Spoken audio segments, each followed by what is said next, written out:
Shalom God's Lovers, bertemu kembali dalam program Words from Heaven bersama saya Pastor Rego Lewi. Dan hari ini saya akan bicara tentang hati melayani. Atau sebenarnya saya akan bicara tentang bagaimana mindset yang tepat di dalam melayani. Roma 15 ayat 1-2 mengatakan kita yang kuat wajib menanggung kelemahan orang yang tidak kuat. Dan jangan kita mencari kesenangan kita sendiri. Setiap orang di antara kita harus mencari kesenangan sesama kita demi kebaikannya untuk membangunnya. Ayat ini powerful, kenapa? Karena jelas dia bilang kita yang kuat.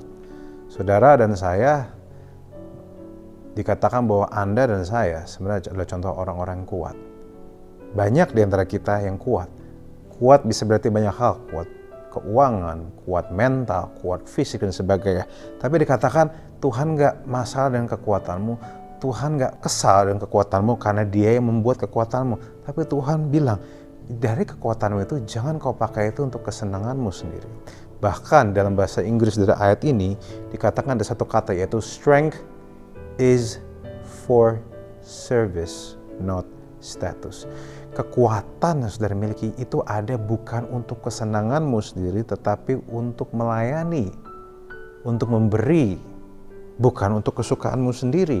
Jadi kekuatan kau miliki, kekuatan politik, kekuatan apapun bukan ada untuk kesenanganmu sendiri, tetapi untuk kau bagikan dan kau jadi berkat bagi orang lain.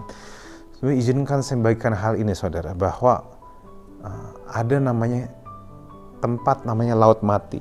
Laut Mati adalah sebuah daerah menarik di Israel, yaitu itu adalah laut di mana ada begitu banyak air dari berbagai sumber dia masuk dan berkumpul di Laut Mati.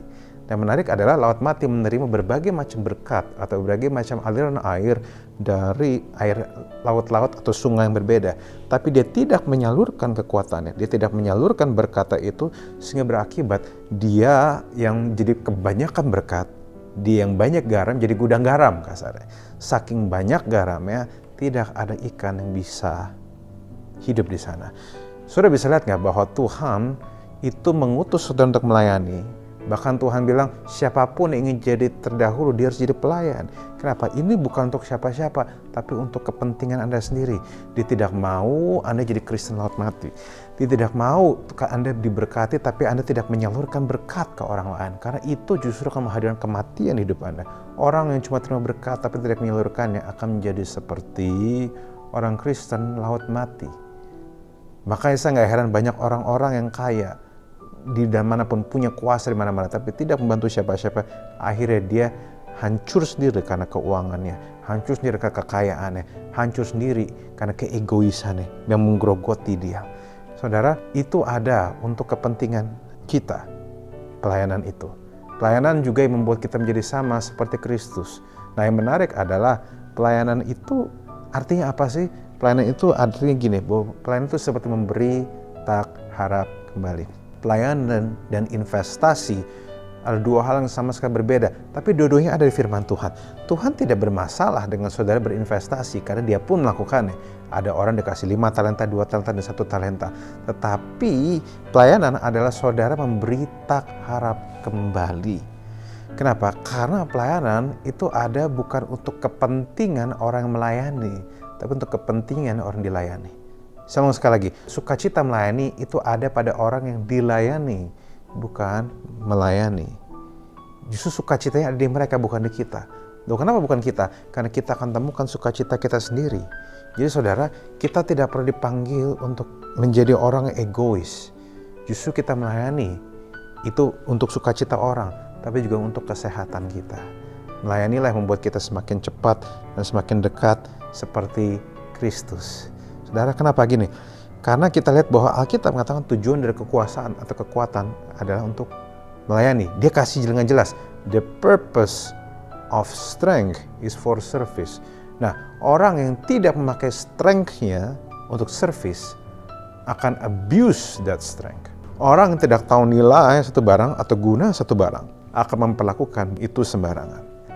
Banyak orang memperlakukan kekuatan kuasanya sembarangan, menghancurkan orang, melukai orang. Kenapa? Karena dia tidak tahu guna kekuatan itu. Sama seperti orang purba, kalau ngelihat handphone, zaman dia nggak ada handphone diciptakan. Dia karena tidak tahu gunanya, dia akan rusak handphone itu. Dia banting-banting, dia pukul, dia lempar. Tapi Anda bisa mengerti dan menggunakan handphone, cellphone, smartphone saudara sebagaimana adanya, karena saudara mengerti tujuannya. Dan hari ini, firman Tuhan berbicara pada saudara. Cara untuk Anda tidak abuse, tidak abnormal use, tidak menggunakan berkat dan kuasa dari Tuhan ke arah yang negatif adalah dengan cara saudara melayani, membagikan resource saudara, mendistribusikan sumber daya saudara pada banyak orang. Dari gereja, dimanapun saudara berada. Melayani nggak cuma di gereja, di rumah tangga juga. Bukan cuma istri yang melayani suami, suami juga harus melayani istrinya. Karena itu yang Tuhan lakukan. Jadi kalau Anda mau jadi pria yang beneran pria ya, saya sarankan ikut Yesus. Memang kita melayani Tuhan, kita melayani sesama, tapi itu terjadi karena Yesus yang sudah menunjukkan. Jadi jangan expect Anda dilayani kalau Anda tidak mau melayani. Kalau Anda benar-benar mau jadi seperti Kristus, layani istrimu juga. Saya sebagai laki saya harus bicara hal itu.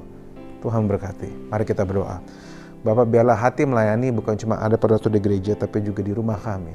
Biar kami juga melayani orang-orang yang kami kasihi, karena kami tahu kuasa dan pengaruh yang Kau berikan pada kami ada bukan untuk kami abuse, tapi untuk kepentingan orang-orang.